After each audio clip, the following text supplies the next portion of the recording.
Hindi, tumawag kami. Tumawag naman kami. Kanina? Kanina umaga. Mga 7:30. Oo, tumawag na kami. Hindi naman kasi nakita nga si ate niya, tinawagan na namin eh. Ala, ayun na naman yung ulan, Mars, oh. Ba yun? Oo, mababa ring lugar yun eh. Kila Berna, sa kanina nga daw. Sino? Kanino kay? At taga Pampanga ba si, ano? Nadyan. At saka hindi, flat landing kasi din yan eh. Yung second floor na daw nila eh, inaabot pa eh. Naku po, Diyos me, mahirap pagka ganun.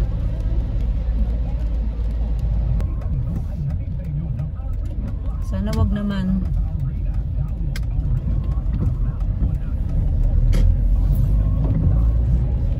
Magkakaroon nyo ng, lalo na nagkikidlat, magkakaroon nyo ng ano, tawag dyan? Kabute. Diba, Mars? Tsaka yung parang ano. Yung parang tengang, ano, ang tawag ng tenga ng daga, ang tawagin nila? Tsaka yung kulay puti siya. Mapuntahan nyo natin minsan yan. Pagka si Christina, magkasama si Christina. Ano nyo natin yan, patulan nyo natin yan kung ano meron dyan. Ngayon sana kung walang kalaban, no? Wala si Christina, sayang. Shout out, Christina!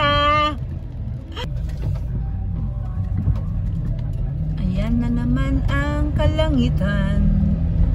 Madilim na naman. And we can see the sun. Yeah. Pero wala pa ako nakita ng announcement na walang pasok ang estudyante. Meron na daw. Sa Gentry, sabi ni Nitz, ang nagsabi sa akin bago siya umuwi. Diniretso na. Oo. Eh, yung government pa yun. Malamang. Wala na rin siguro yun. Oh, di ba? Wala nang traffic ngayon. Ay, wala nang baha dito. Kahapon, ang taas ng baha. Buti naman, nanawa na rin yung tubig baha. Umalis na rin. Yun nga eh. Oh, tama. Sabi, yun oh, sira na naman yung mga kalsada. Oh, grabe oh. Kabago-bago ng mga gawa ng kalsada.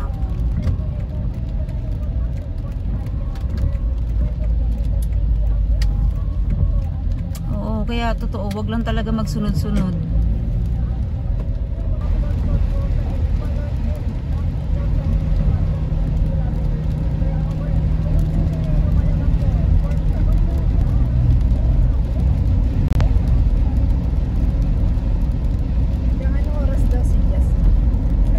May OT daw siya, sabi niya eh. Hindi naman niya sinabi, pero sabi lang niya may OT siya. Classroom niya. Ilan nga kayo sa classroom niyo? Ilan? Ilan kayo? Ilan? Ha? 8. Wala. As in? Opo. Wala pa yung dalawang na babae. Nasaan sila? Eh, di ko alam. Eh bakit? Absent tuloy. Absent lagi? Opo. Baka. Kaunti lang pala.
Tubig, Mars, oh.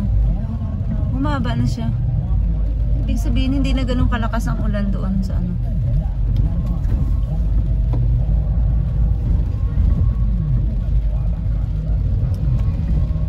Ha? Yung aking prinsesa gusto na matulog. Kaya magpapako. Oo, mamaya pagtulog niyan, oo nga. Tahimik eh. Hi, Aba. Hello. Ganyan yan pagka masyado malamig na antok.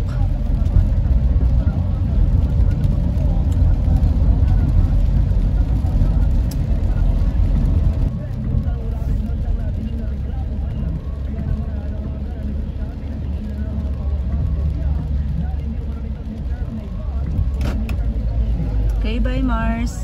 See you tomorrow. Bye kaninang. Matulog, si bahay na.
Dito ang portion na binabaha pag malakas ang ulan. Yan.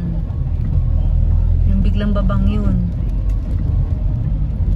Kahapon hindi kami dumaan dito dahil sobrang taas ng tubig. Catch basin siya eh.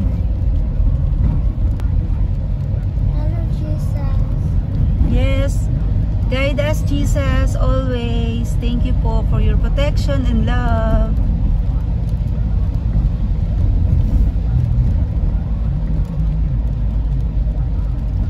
Iligtas mo po ang ang mga Pilipino. May parating na naman bagyo. Tama na po. Ang dami ng lubog sa baha. Maawa na kayo, lalo na sa mga mahihirap.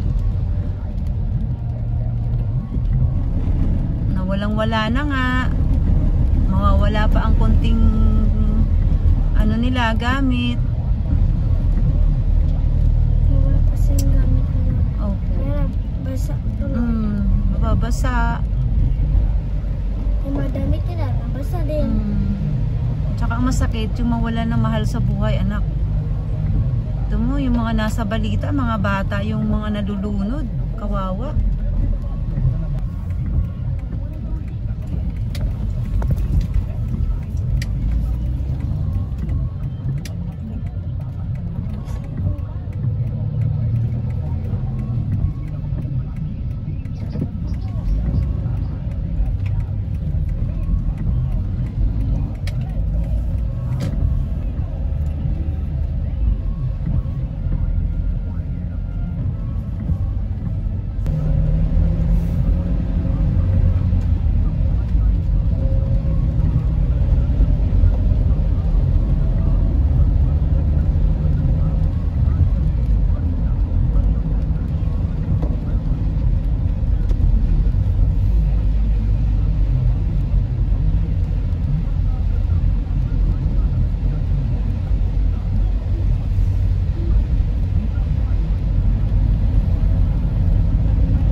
Mabuti naman may nagkukuha ng basura o nagde-dredging dito.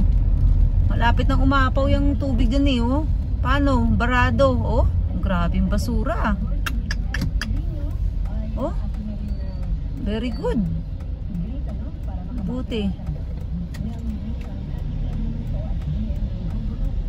Babaha talaga yan dyan. Kahapon napakatindi niya.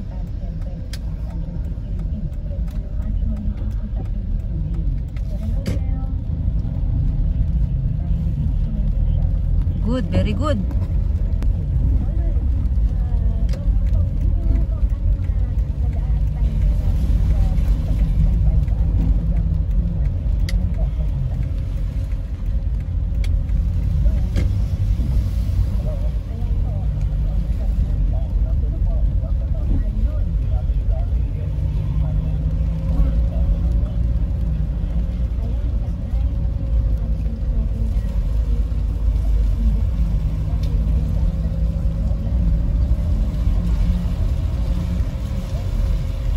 Nagtitraining sila kuya. Bakit na sila nandito niya? Maybe, they want to meron silang gustong salihan. Kaya siguro nila naisip na ngayon kasi walang masyadong tao. Ayan, hello Bios, hello Nissan. Kumusta kayo dyan? We're home. Thank you for the Lord. Thank you Jesus for the safe ride.